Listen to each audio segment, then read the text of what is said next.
لبيك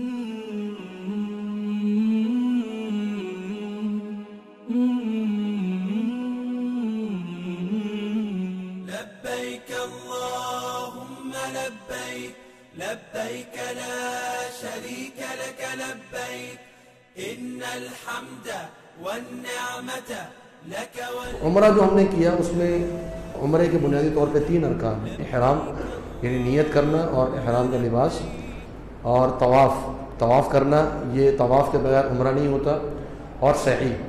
یہ 3 ارکان ہیں عمرے کے. احرام یعنی نیت، طواف اور سعی، یہ 3 ارکان ہیں عمرے کے.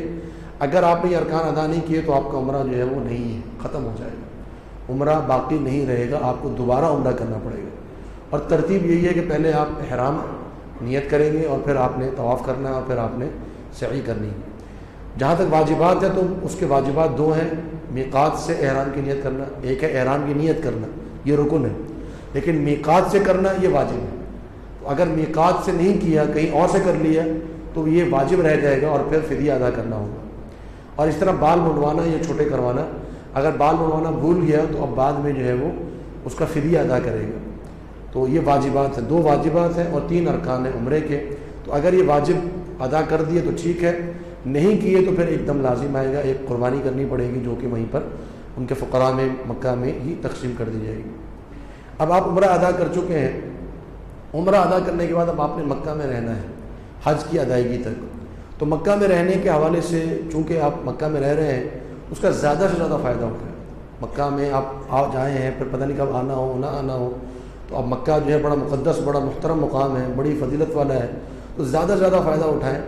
کوشش کریں کہ نمازیں ساری مسجد حرام میں ادا کریں باجماعت، تاکہ آپ کو جو 1 لاکھ نماز کا ثواب ہے ایک نماز کے بدلے، وہ اس کو آپ حاصل کر سکیں. پھر اسی طرح آپ نفلی طواف کریں. نفلی طواف آپ جتنے زیادہ کریں کوئی مسئلہ نہیں. نفلی طواف کے لیے کوئی احرام کی ضرورت نہیں. آپ نے وضو کیا ہوا ہے، آپ اٹھے، نیت کی اور آپ نے جو ہے وہ حجر اسود پہ جا کے بسم اللہ اللہ اکبر کہا اور نفلی طواف شروع کر دیا. 7واں چکر پورا ہوا، مقام ابراہیم پہ جا کے آپ نے 2 رکعتیں ادا کی، آپ نے نفلی طواف کر لیا. تو طواف نفلی ادا کر سکتے ہیں، سعی نفلی نہیں ہو سکتی. صرف طواف جو ہے وہ نفلی ہو سکتا ہے، تو وہ آپ نفلی طواف ادا کر سکتے ہیں. جتنے زیادہ کریں، کثرت سے کریں. اور کثرت سے اور ایک ہی دن میں کئی کی عمرہ کرنا، یہ اس سے صحابہ کرام نے منع کیا ہے، جیسے میں پہلے ذکر کر چکا ہوں تفصیل کے ساتھ. مسجد عائشہ کے حوالے سے بھی جو اختلاف ہے اس کی بات ہو چکی ہے. حتیم میں نماز ادا کریں، کوشش کریں کہ حتیم میں آپ کو وقت مل جائے، وہاں نماز ادا کرنا کعبے کے اندر نماز ادا کرنے جیسا ہے.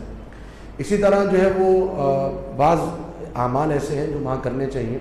جیسے مثال کے طور پہ آپ جو ہے وہ حرم میں فجر کی نماز ادا کریں اور پھر حرم میں بیٹھے رہیں، ایک طویل وقت آپ گزاریں حرم کے اندر، قرآن مجید کی تلاوت کریں، اور جب اشراق کا وقت ہو جائے تو اشراق کے نوافل پڑھ کے گھر چلے جائیں تاکہ آپ کو حج کا ثواب مل جائے.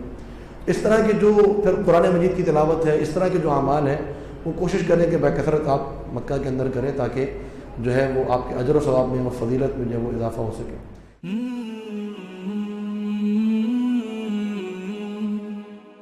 سبسکرائب کریں اور بیل آئیکن پر کلک کریں تاکہ آپ کو بر وقت ہماری ویڈیوز کا نوٹیفیکیشن مل سکے.